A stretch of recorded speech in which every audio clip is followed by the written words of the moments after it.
Zee 24 तास, एक पाऊल पुढे राहिला तर पुढे त्याचा नक्की परिणाम होणार आहे।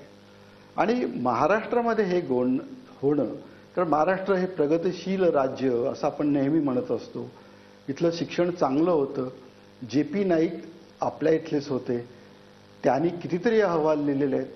म्हणजे महाराष्ट्रानं एकेकाळी खूप शिक्षणामध्ये प्रयोग केले, चांगले प्रयोग केले, उत्तम प्रयोग केले आणि प्रगत असं शिक्षण दिलं जात होतं। आता आज आपण जी आकडेवारी दाखवली ती मात्र निश्चितपणे धक्कादायक आहे।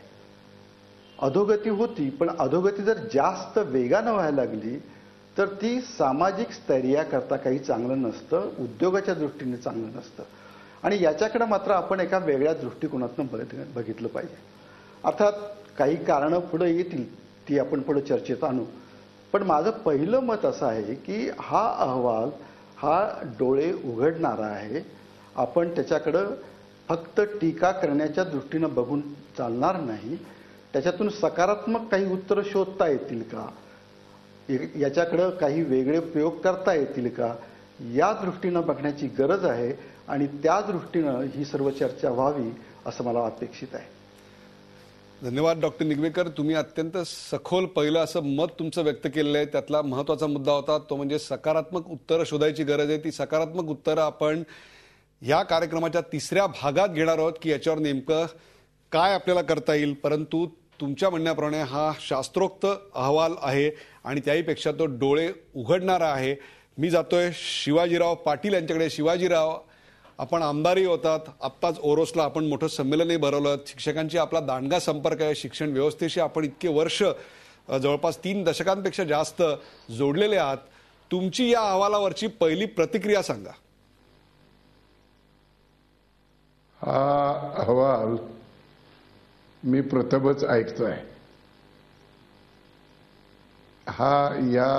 ही अहवालाची आकडेवारी खरी असेल, पण ही दुरुस्त करण्याकरता आम्ही अनेक वर्ष सरकारच्या पाठीमागे लागलेलो आहे। शिक्षणात खूप मोठे बदल झालेले आहेत, याला बरंचसं सरकार कारणीभूत आहे।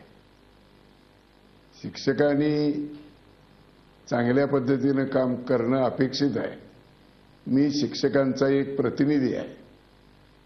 आम्ही नेहमी शासनाला बजावलेला आहे। इंग्रजीमध्ये चांगले लोक नेमा,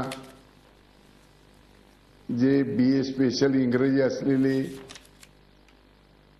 पण सरकारनं त्याची अंमलबजावणी केलेली नाही। आता सरकारनं ते धोरण अवलंबलेलं आहे, एका संस्थेला दिलेलं आहे ते, आणि इथून पुढे ते सुधारण्याची शक्यता आहे। जुन्या काळातला शिक्षकही मी पाहिलेला आहे, मी जुन्या काळातला शिक्षक आहे।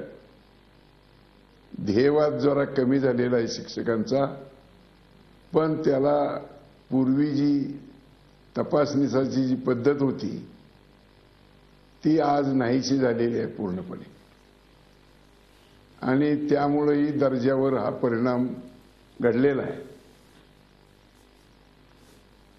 त्याला सरकारची बरीच शिक्षकाला आज शिक्षणाचं कामच करू दिलं जात नाही, त्याला इतर कामामध्ये गुंतवून टाकलं जातंय, आणि त्यामुळेही हे वाचन इतके टक्के होतंय, वजाबाकी अमुक, गुणाकार अमुक, हे जे आज कमी झालेलं दिसतंय, याला केवळ शिक्षक जबाबदार नाही, याला शासनाचं धोरण जबाबदार आहे। या सगळ्याला शासनाचं धोरण एक प्रकारे शिवाजीराव, आता ब्रेकची वेळ झाली आहे। तुमच्या बोलण्याचा सारांश मला असा दिसतोय की याच्यात शिक्षकांवर जबाबदारी नाही, हा शासनाच्या धोरणाचा परिणाम आहे।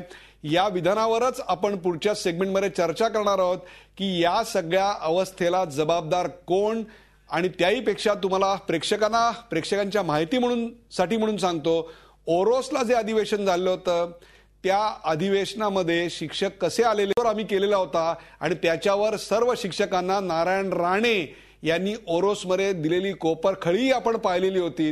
धन्य ते शिक्षक, धन्य त्या शाळा, आणि त्याच शाळांमधनं दिलेल्या शिक्षणाचा हा असरदार परिणाम आज आम्ही तुमच्या समोर सादर करतोय। कुठे जाऊ नका, पाहत राहा झी 24 तास। आपण पाहता अत्यंत जिव्हाळ्याचा विषय, प्राथमिक शिक्षण किती असरदार। झी 24 तास, एक पाऊल पुढे.